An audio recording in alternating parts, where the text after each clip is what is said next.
Awesome, thanks so much.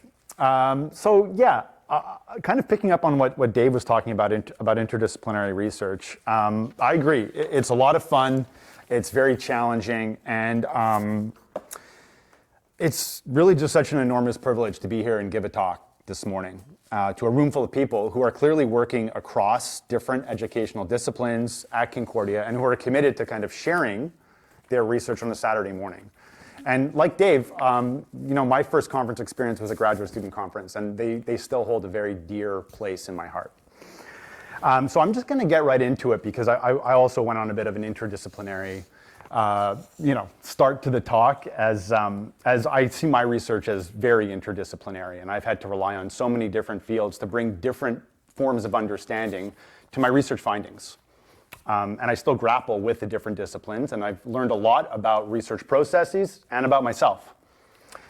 So as some of you may know, my past and ongoing work explores the extent to which adult and environmental education, especially at community-based organizations and in community gardens, reaches aims of social and environmental justice. Today I'm going to pick up on that thread, but more specifically, I'm going to discuss how I've worked with institutional ethnography in ways that has allowed me to work across findings and in different disciplines. And I kind of intentionally went a different direction because I've had the privilege of working with so many of you, and you've heard me talk about a lot of my research many, many times. So I'm going to describe different pieces of the project and my method of inquiry. My work is taking place on the unceded territory of Ganagage, Chauchage, and I want to acknowledge my solidarity and overall support with Indigenous sovereignty, and I also want to recognize the urgency of stopping resource extraction projects that threaten the lives of future generations. Excellent. So here's just an overview of today's talk. It's going to be pretty broad. And I'm going to start by talking about institutional ethnography. And as I've mentioned, my work's been deeply informed by institutional ethnography. It's called a sociology, an epistemology, a method of inquiry. It's not called the methodology, strangely, although it kind of is. And it was created by Canadian feminist sociologist Dorothy Smith. Institutional ethnography offers a method of social analysis that begins with what people know and have experienced to discover something new and useful with them about how the social world is organized to produce problems or challenges they've described to you. Usually the opening line of inquiry emerges from people's experiences and insights, but the ethnographic and analytic foci are the modes of social coordination, what Dorothy Smith calls the relations of ruling, or I call the organizing relations. Things that kind of connect our lives to one another and our work to one another. And they give shape to the experience and insights that people share with you as the researcher.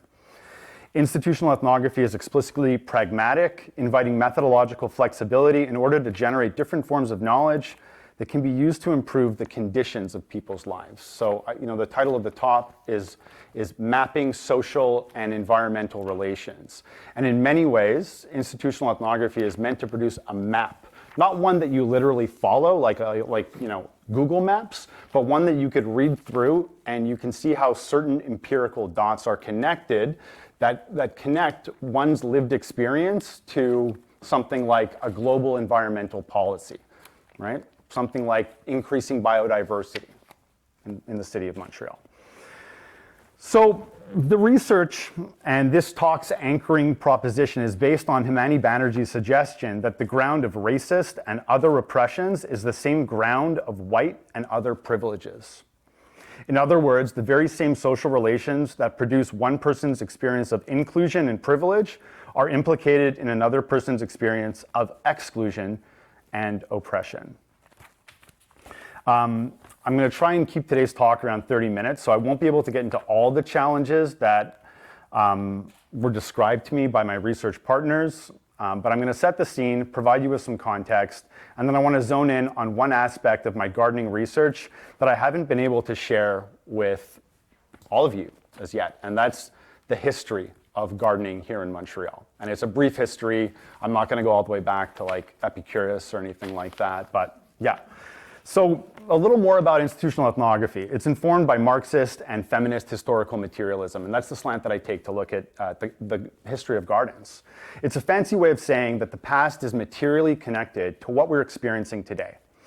Dorothy Smith's work implored me to attend to the material conditions of society and the social relations and what I call the environmental relations of my gardening and urban agriculture and environmental education work.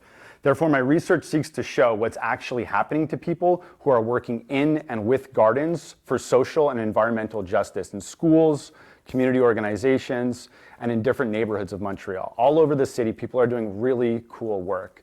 They're hooking people up to employment, to education, to food production, to food security.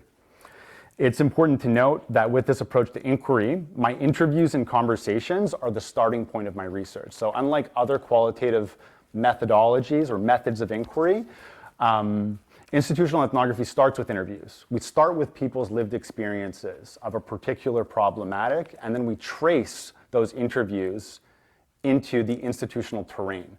So I was just saying to Keenan a little bit earlier that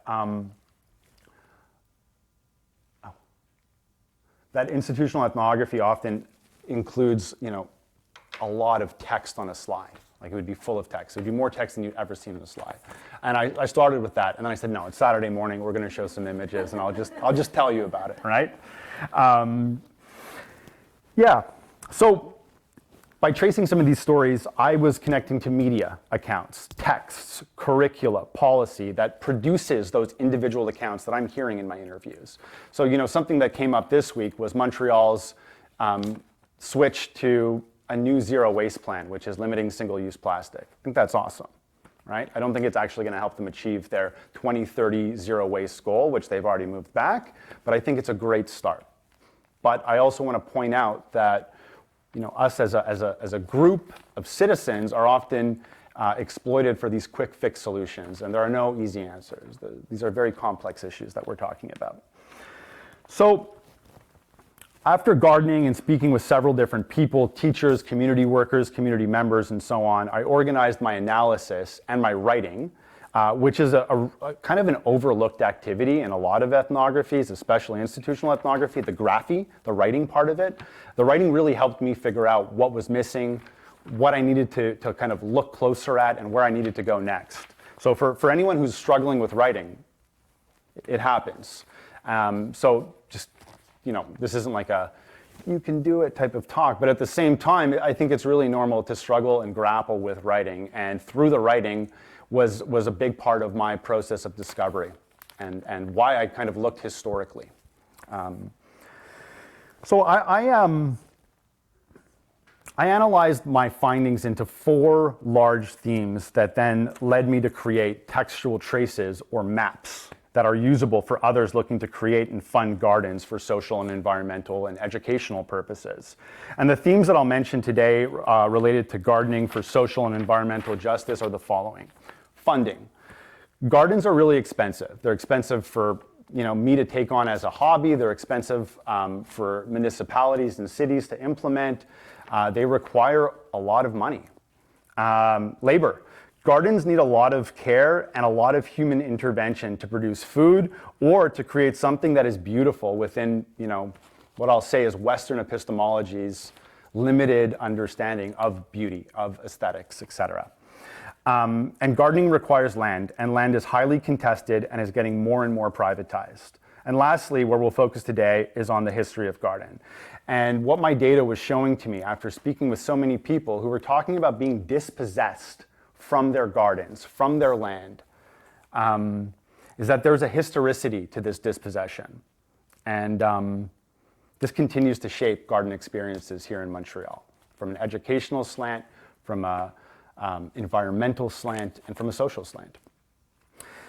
So before we get into the actual history, I want to share a little more about how I work with institutional ethnography, because no institutional ethnography is designed the same or is written the same, although they all seem to trace their findings towards capitalism and neoliberalism, and sometimes it's amazing and sometimes it's very nauseating, but it's still very relevant. When I was working across my 4 themes, funding, labor, land, and history, I observed that while institutional ethnography was helpful for surfacing the social relations, I wasn't able to discuss the environmental, and that's not really the focus of institutional ethnography. And this was an omission, and here's where I turned to another theoretical framework called urban political ecology, and this helped me think through settler colonialism.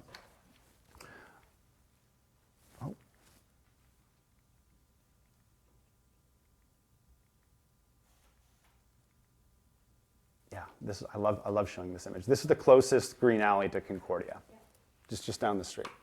Yeah, I mean, Dana, the sign's there. It's official. It's green. Yeah, that's right.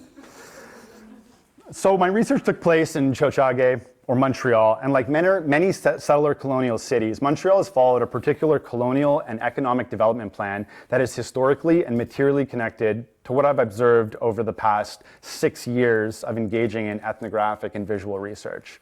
Because gardens are located on and inland, looking historically at how land has transformed and what ecological or environmental relations emerged has brought another important dimension to my research. Urban political ecology suggests that humans cannot begin to explore urban issues like access to gardens, green spaces, emission, waste reduction, poverty, homelessness, transportation, policing, and healthcare without understanding the environmental problems and historical relations that shape them. In line with my use of institutional ethnography and its historical materialist slant, and commitment to uncovering objectified forms of consciousness and social and ruling relations, I use urban political ecology to connect and analyze social relations with the environmental and ecological issues that cities like Montreal are currently encountering: climate change, greening, green gentrification, water issues, waste issues, emission reduction, and management and food production. Even the simple and taken for granted action of turning on a garden hose or a water tap opens an entire network of social and environmental relations, ranging from land use, natural resources, infrastructure, technology, human labor, and a system of movement that transports environmental resources like water from the source through treatment and into our homes and gardens. When looking at cities as nature transformed, areas that appear natural and biodiverse in the city, like gardens and green alleys, are instead understood as unnatural and primed for critical social and environmental analysis. For example, creating and maintaining gardens and adhering to common conceptions of what garden and nature ought to look like requires constant effort in the form of human labor, physical, intellectual, emotional, administrative work, financial capital, like grant funding, and land, natural resources, soil, water, sunlight, etc.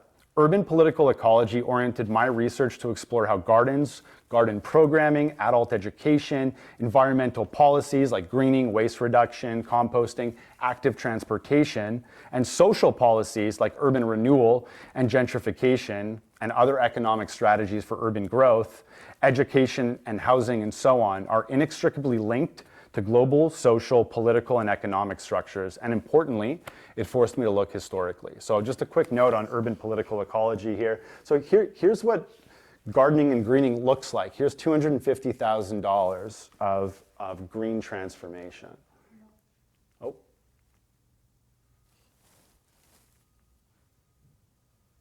Right. Funding, labor, land,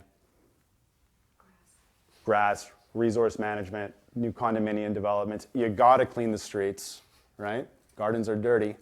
So, okay. So, I'm gonna move to the historicity that I've been discussing. So I'm gonna open my historical review of gardening and greening in Montreal in the 1870s, around the time of the City Beautiful movement, and with the completion of the Canadian Pacific Railroad, the CPR. At this time, 3 large parks, Mount Royal, Parc La Fontaine, and Parc Sainte-Hélène were created in response to rising urban industrialization and the growing perception that accessing natural environments had become more challenging during this time. The three famous large parks in Montreal, Mount Royal was first created, or the most famous of the three large parks, Mount Royal, was created by Frederick Law Olmsted and adhered to the City Beautiful movement, right, in response to that industrial urbanization, the dirty city. And it was underpinned by both economic and social objectives. The majority Anglophone elite responsible for early greening of the city believed that visually improving the city through significant investments in greening would translate to improving public morals. This persisted into the 1950s and 60s with Jean Drapeau and the morality cuts, where he cut down something like 50,000 trees because although he was seen as a ultra-modernist in the public sphere, he was hyper-conservative, and he was concerned that gay men were having sex in the woods, and that was a major problem for him. So he cut down trees. Anyway, as rail became the main mode of transportation, eastern cities like Montreal, the public pressured the state for railway station beautification, and this came in the form of gardens and greening. To encourage settlement in the Canadian prairies, the Government of Canada and the Canadian Pacific Railroad used gardens to promote the fertility of lands in the western provinces. These gardens and railroad station green spaces flourished until the 1930s with the onset of World War II, when cars became the more typical mode of transportation. The remnants of these railway gardens are still present in Montreal, especially in the Sud-West, St. Henry, Little Burgundy, Point St. Charles, and in TMR. It's a centrally located suburb. TMR was designed according to the Garden City and City Beautiful movements. And do we have to get the door? It's no problem. Okay, all right. I like it. It kind of like adds a dimension. Keeps me on time, hopefully. All right, we're great. And you know, TMR was constructed on land owned by the Canadian Northern Railway. Starting in 1914 and with the development of urban renewal persisting into the 1970s, the town of Mount Royal developed in distinct phases so that the town can incorporate aspects of a garden city, including a green belt boundary. Clear distinctions between residential streets, industry, commercial activity, and public and private green spaces. And importantly, there was a connection to Montreal's downtown core by rail. Geographically bounded by a railroad track, the Trans-Canada Highway, and a large fence, if you have ever seen the boundary between Park Extension and TMR, covered by a hedge on the TMR side, by the way, TMR had low residential density and an abundance of green space, and a remarkably homogeneous community. TMR was created as a model city, and again, in response to industrialization of big city problems that plagued large metropolitan cities during the late 19th and 20th centuries. To attract capital and turn a profit, the railway company and its speculators hired a landscape architect to oversee this long-term transition and undeveloped land into a garden city with over 30 parks, 70 other green spaces, and an urban forest that complements professional quality landscaping found in private yards. This is off Town of Mount Royal's website. The town boasts that they have as many trees as they do inhabitants. What's noteworthy about TMR's development is not only its model city status or its Heritage Canada designation, but that its developers strategically employed gardens, green spaces, greening, and the concept of escaping the city over long-term, several decades, as a means for generating capital by attracting wealthy residents. As Heritage Canada states, by making an attractive suburb, they, the railroad company, were making sure they could sell their lots. What's noteworthy here is that this process was initiated by private interests collaborating with different levels of government. This shows how movements like the Garden City or the City Beautiful were largely tangential to the underlying dynamics of capitalist urbanization, and also highlights capitalism's long-term vision for generating wealth through ongoing accumulation of land and capital coupled with decades-long garden and green development. An aspect often omitted from the historical accounts of community gardens is how gardens were used as a tool for settler colonialism in North America. The Canadian Pacific Railroad's promotion of fertile lands available for settlement in Western Canada depended on a violent appropriation of land and a destruction of Indigenous lifestyles, food cycles, and ecosystems that provided subsistence. At the same time that the Canadian Pacific Railroad was being built, Indian residential schools in both Canada and the United States used school gardens and school farms to instill Western values in relation to labor, land use, and productivity. The intervention simultaneously and intentionally eroded Indigenous children's identities, disrupted their connections to families, place, language, culture, food, self, and others, and led to personal, social, emotional, and generational trauma. This is from the Truth and Reconciliation Commission. Coupling European agricultural practices with the moral and religious values of Canada's settler colonial nation state, school gardens and farms were integral to the colonial project of assimilating First Nation peoples in Canada. As the fur trade ended, the buffalo was all but extinct when settler immigration west increased along with famine, crop failures, and racism and the imperialistic betterment of discourses of Euro-Canadian and American colonizers. While gardens and farms were used in Indian residential schools as a pedagogical heuristic, they were also used for food production, and the economic self-sufficiency of schools as harvests were often sold at local markets. The food production labor was conducted by First Nation children, and according to Churchill, a US government report in 1923 confirmed that the conditions of child labor in residential schools would have been illegal in most US states. These unfortunate working conditions, compounded by poor living conditions, contributed to egregiously high death rates of children in Indian residential schools. A harrowing example, documented by Miller in 1996, depicts a school that did not have adequate food supplies to feed their students, but refused to accept food hunted by the students' parents to help supplement their children's diet. Taken together, separating children from their parents' families and homelands, communities, and forcing Indigenous youth to work in gardens and eat in regimented dining halls led to unhealthy relationships with food, culture, self, and their bodies. Moreover, the idea of using gardening or urban agriculture, in this sense, as an intervention for betterment and remediation had a lasting impact on the social and pedagogical use in gardens that is still being employed in both literature, gardening discourse, and practice. Here I'm talking about how gardening has all these magical benefits. I'm not claiming that they don't, but it takes up a lot of space in the discourse.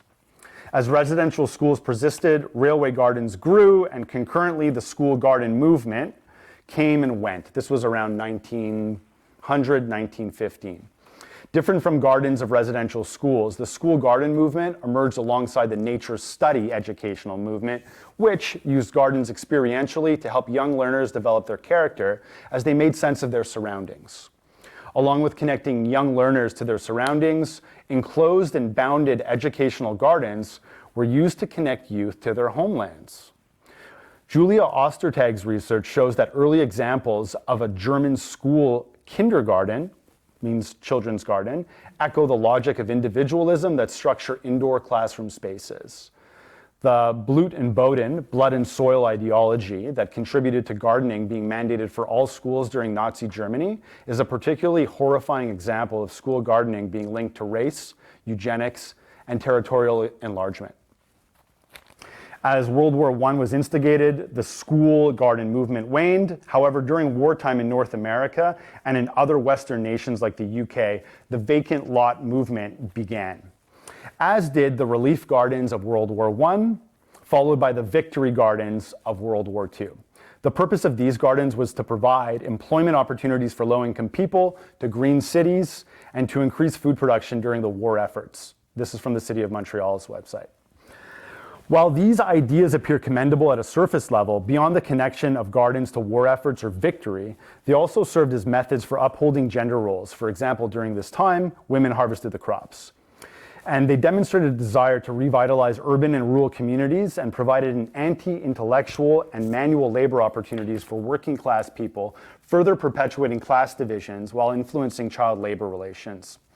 During the COVID-19 pandemic, similar victory gardens or food production gardens were promoted as a way to increase food security, reduce urban heat islands, which is when it's warmer in more urban areas, and that's a major cause for concern given that our cities and our planet is getting hotter and hotter, and for greening of cities.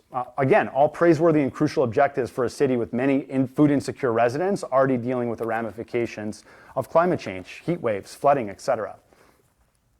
Along with victory gardens for food production, during World War II, Montreal was also the site of an internment camp where prisoners of war had the option of performing manual labor like gardening and urban farming for about 20 cents a day. Oh, I'm always going this way.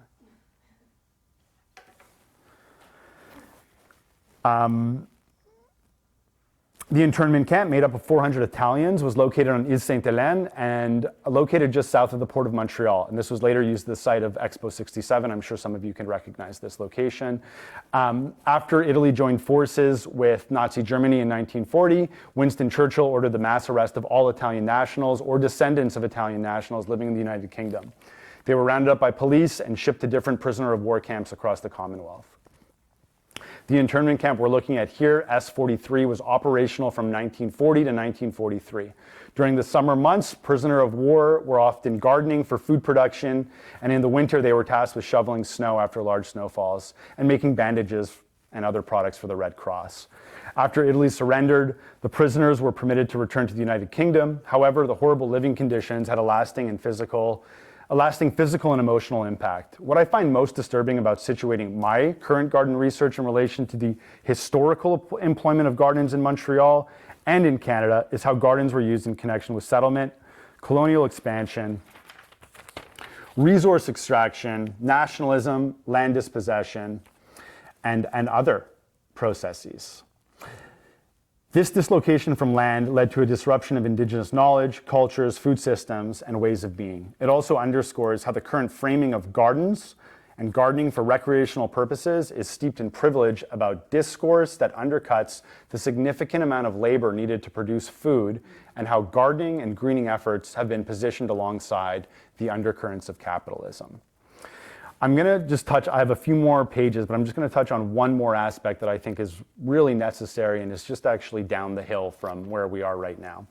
After World War II, gardens and greening and beautification were inherent components of both urban renewal and for attracting wealth to the suburbs, like TMR we spoke about earlier.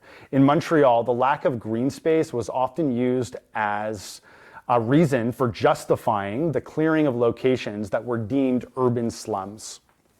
For example, a city report on Little Burgundy, the home of the Black community in Montreal's Sud-West borough, stated that narrow streets squeezed between long rows of gray and anonymous houses leave little room for sunshine and even less for a bit of greenery. At the time, however, urban planning discourse was most concerned with the expansion of the suburbs, and most government investment focused on building highways and new infrastructure to move people efficiently from the green suburbs to the city and back again. The idea of urban sprawl added to increasing environmental concerns, which once again helped propel gardens into the public discussion of self-sufficiency and in promotion of local food systems. In the 1970s, what are now called community gardens in Montreal started to take shape due to two citizen-led developments. According to the City of Montreal's report on community gardening, it's called Cultive ta ville. European immigrants, Italian and Portuguese, started gardening in vacant lots and underneath power lines in the city. This was not permitted at the time, but these unregulated or guerrilla gardens that started to appear around Montreal gave the city a working model for what a community garden might look like in the future. Soon after, a group of citizens from the Centre-Sud neighborhood of Ville-Marie approached Montreal's botanical gardens asking for land and to support to establish gardens in their constituency. As citizen-led initiatives and interests in gardening grew, so did city regulations. And Montreal began to formalize these regulations around gardening and vacant lots. Many citizens asked for space for gardens, and the city found itself wedged between and amongst competing interests for land, gardens, and public resources.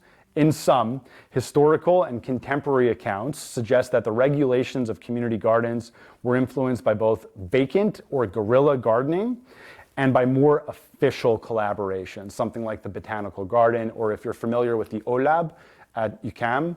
It's a huge kind of research institute for gardening on the rooftop of the Palais de Congrès. Okay, I'm gonna just kind of connect some dots because I have some more text, but it kind of goes on about, how the director of the Botanical Gardens became the mayor of Montreal and basically combined his experience with gardening and greening with condominium development in the city. And we can see this condominium development occurring all over areas that have been greened. Here I'm talking about the Lachine Canal. I'm talking about Griffintown. I'm talking about St. Henry. I'm talking about where greening has been used as a way to not only provide a recreational escape, but to bring in capital, right? And when I think about a city like Montreal, or any city in Canada, or in North America for the most part, the only way to generate income and revenue is through its tax base, okay? So, well, this history provides an important context for gardening that enables good work while also limiting the social and environmental justice potential of gardens. So while I'm building and installing gardens for social, environmental, and educational purposes, municipal, provincial governments are using similar gardens in gentrifying neighborhoods of Montreal. In gentrified neighborhoods, and a big argument of my research is that gentrification is following a very similar pattern of dispossession and capital accumulation that we've seen in the past, especially around different settler colonial processes. So in gentrified neighborhoods like Place Saint-Henri or Chinatown, community gardens and urban agriculture initiatives that once served to support local citizens in some way through food production, recreation, or where gardens have in the past attempted to kind of take land out of the market economy and decommodify it, might now function as symbols of authentic urban communities more apt to structure the consumption preferences of the new urban middle class, such as preferences for local organic foods, rather than offer refuge for people who can no longer afford to live in a neighborhood. Taken together, I often question if our role, and I'm the one speaking today, but all the gardening work that I've kind of discussed today is very relational. It's been done in collaboration with so many amazing people, is a worthwhile endeavor. I always question if gardening is something we can do. The question that's often asked in educational context is, what's educational about education? So what's socially good about gardens? What's socially just about gardens? What's environmentally just about gardens? And what's educational about gardens? So I question if gardens and creating gardens and gardening is a worthwhile endeavor.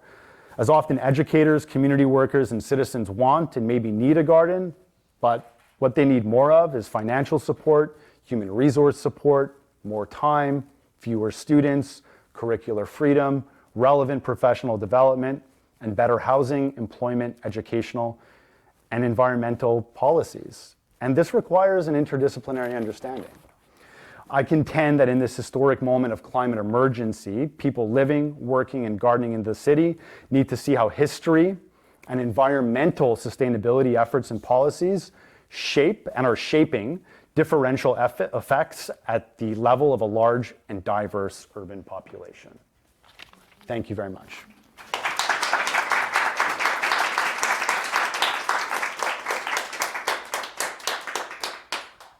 I'll just catch up here. Okay, that's great. Okay, you're stretching after that. No, I need to stretch too. Yeah. Sure. What makes Ruelle Verte in Montréal? What are the requirements for it? That's such a great question. I don't know. Okay, so a local écoquartier usually puts out a call for comme Ruelle Verte, and I was just part of one in Little Burgundy. It was spearheaded by my neighbor. Her name's Rose André. She's unbelievably badass. And so you have to kind of write a funding proposal for the Ruelle Verte. It's funded by the city, but it requires significant investment in terms of planning, in terms of reasoning, and in terms of citizen labor. So usually you have to pitch a proposal to the city, and I would say in the Sud-West, from what I understood from the écoquartier, and I went to all these meetings and asked like 50 questions. There's over 50 proposals in each borough. So usually there's a proposal, and then the écoquartier approves particular proposals for a Ruelle Verte. And I'm not sure if it's done on the strength of the proposal or where they actually want to green a particular area. Hey, Zaina. Yeah, hi. So you gave me lots to think about. I know, I exploded on all of you. So I would like to start, like there are certain points that you've tapped upon that were striking to me and very interesting. So you talked about inclusion, exclusion. Yeah. It's inclusive becomes as oppression to the, Yeah. to the other one. And you took us in a trip in the history of indigenous people being displaced, dispossessed, Yeah. placed into residential schools, and also eating the lands Yeah. Bit by bit. And so you invited me to think about the Cabot Square and how much landscape of the Cabot Square was transformed in a way just to push out the indigenous collectivity there. While thinking of that, I also thought that by claiming the citizens' access to community gardens, we're also exploiting unceded lands Absolutely. from indigenous people, so it's very dynamic. And while thinking about the ethnography mapping, I was also wondering, so it's many thoughts together, parallel, okay? I was thinking, so where is your auto-ethnography sitting in the ethnography? That's such a great question. That's such a great question. Okay, so I'm going to answer it from like a grumpy institutional ethnographic position, because there's an article that was written a few years ago saying, well, there should be something as institutional autoethnography. And I kind of agree with that in many ways, but I would say some of the old guard of institutional ethnography would completely reject that proposition and say, no, we start with, it's not feminist standpoint theory, but it's kind of like standpoint theory from an institutional ethnographic perspective. So someone like Dorothy Smith wouldn't write about autoethnography. She would call that nasal gazing, for example. But she would say we start from standpoint as both a theory and a method. As a theory, we embody a particular standpoint in which we might go after our problematic. So for me, I'm able to talk about gardens from a very privileged position. I can't uncover all the social relations without talking to others